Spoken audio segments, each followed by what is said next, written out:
Hello and welcome to Let's Get Prepared. I'm Catherine, and today we're going to talk about 3 myths or misconceptions that seem to surround the topic of emergency preparedness. 3 myths that perhaps keep us from being as prepared as we could or should be. Myth number 1, in order to prepare for emergencies, I need to be an extremist of some sort.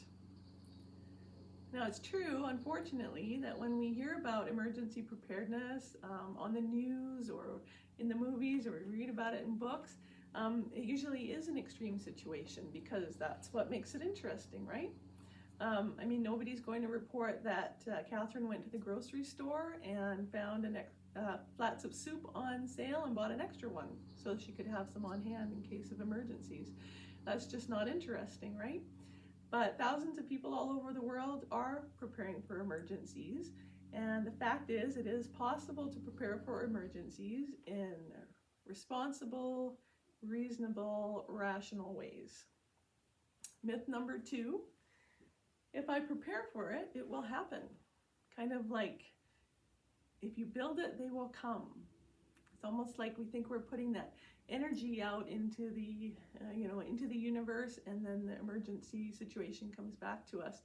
And I believe in the power of positive thinking and that kind of energy, but I think all we really need to do is watch the news and see what's going on in the world and ask yourself, are these emergencies happening because the people are prepared for them? I don't think so. The fact is, emergencies are going to happen whether or not we're prepared for them. So let's get prepared. Myth number 3, if something bad happens, the government will take care of me. And it's true that our governments do have plans and procedures in place. They take time, they run scenarios and try to figure out what could happen and put protocols in place, but there's 2 problems. 1, emergencies are unpredictable by nature, and 2, even with the best laid plans, they take time to put into action.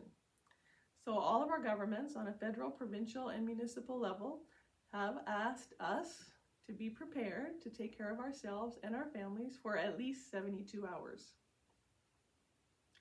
Do any of these myths sound familiar? Have you ever thought them yourself, or can you think of any others? I'd like to hear your thoughts if you want to comment below. And I hope you'll join me next time on Let's Get Prepared.